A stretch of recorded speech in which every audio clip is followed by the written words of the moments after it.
Salam sehat dan sumringah. Saudara-saudara, kali ini saya akan membahas masalah komunikasi. Komunikasi ini menjadi hal yang penting supaya komunikasi ini bisa terjalin dengan baik. Kejadian ini terjadi di Surabaya, daerah Jawa Timur. Pagi-pagi ketika itu saya ada di depan rumah, lewatlah seorang tetangga yang mengatakan, "Mas, gak nyambut ah?" Karena saya mengernyitkan dahi dan kelihatan agak bingung, akhirnya tetangga saya itu bicara dengan bahasa Indonesia. "Sedang libur ya Mas, nggak bekerja?"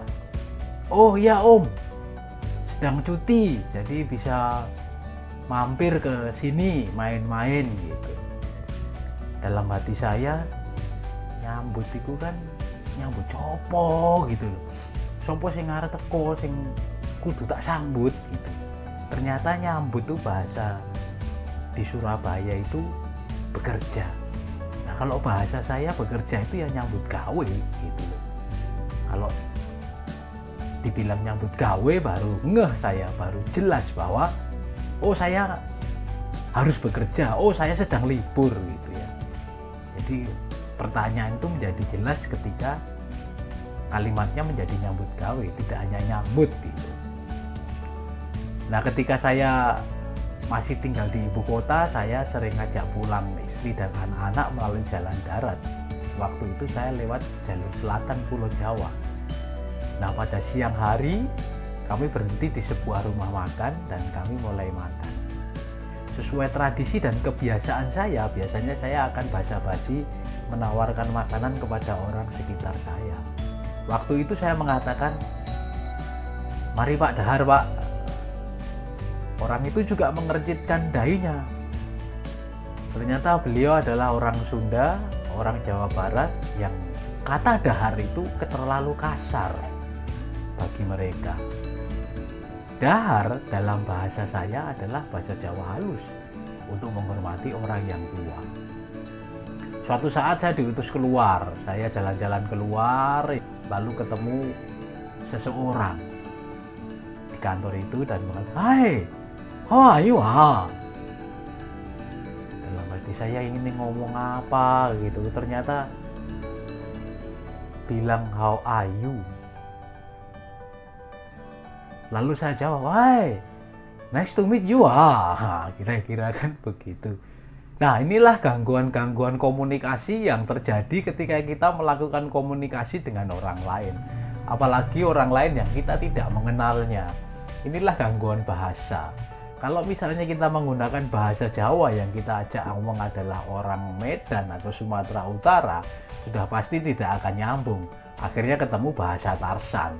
Nah, kalau ketemu bahasa Tarsan, nggak ketemu idenya, nggak ketemu pesan yang disampaikan, akhirnya menunjuk pada jidat yang jam 7 lewat 5 menit. Iya, itulah ciri-ciri komunikasi yang tidak tersampaikan. Itulah gangguan dari sisi bahasa. Apalagi ada jargon-jargon khusus, misalnya ada suara HT, kijang satu monitor, kijang satu monitor, siap 86 merapat. Gangguan yang lain adalah keributan, misalnya tempatnya bising, terlalu ramai sehingga kita komunikasinya susah, atau jarak yang memisahkan kita sehingga kita berkomunikasi harus memakai suatu media kayak HP, kayak telepon, kayak WhatsApp Messenger, dan sebagainya. Nah, hal itulah yang membuat gangguan-gangguan secara fisik. Karena fisik kita kejauhan, atau fisik kita ini tidak bisa mendengar dengan baik, makanya menjadi gangguan dalam berkomunikasi. Apalagi kita bicara dengan orang yang, mohon maaf, berkebutuhan khusus. Kalau ngomong aja lagi, "Aku nggak bisa ngelakuin itu lah, aku nggak gitu." Nah, hal semacam seperti inilah yang menjadi gangguan fisik di dalam kita berkomunikasi. Masih ada lagi gangguan lain di dalam kita berkomunikasi. Misalnya nih, kita akan berkomunikasi tetapi kita merasa deg-degan, atau kita punya rasa takut, atau kita merasa gugup mau bicara. Nah, itu adalah gangguan psikis. Jangan-jangan nanti kalau saya ajak bicara marah, Jangan-jangan kalau saya ajak bicara malah stres. Kira-kira itu gangguan-gangguan dalam berkomunikasi. Komunikasi ini menjadi penting ketika kita berbicara dengan orang lain. Kita masuk ke sebuah minimarket, ketemu petugas minimarket, orangnya cembedut, orangnya tidak ramah. Begitu ditanya, "Mas, produk ini ada di sebelah mana?" "No, samping belakang." Tanpa ekspresi, tanpa intonasi, komunikasi yang datar-datar saja. Saudara, cara kita berkomunikasi ini juga menunjukkan performance kita atau menunjukkan siapa diri kita. Apakah kita orang yang ramah atau kita pemarah atau no ekspresi. Kalau kita memiliki sebuah usaha warung jasa, tentunya friendly atau ramah ini menjadi faktor utama kita berkomunikasi dengan customer. Kalau kita tidak ramah, maka customer akan pergi ke tempat lain. Seperti ada iklan, selanjutnya terserah Anda mau datang lagi, monggo, nggak datang lagi, monggo, karena itu menjadi impresi atau kesan customer kepada kita. Bagaimana sekarang caranya supaya komunikasi kita ini menjadi baik? Ya, kita harus persiapkan. Persiapannya apa kira-kira? Isinya apa? Tujuannya apa kita berkomunikasi? Kapan kita mau berkomunikasi? Kepada siapa kita akan berkomunikasi?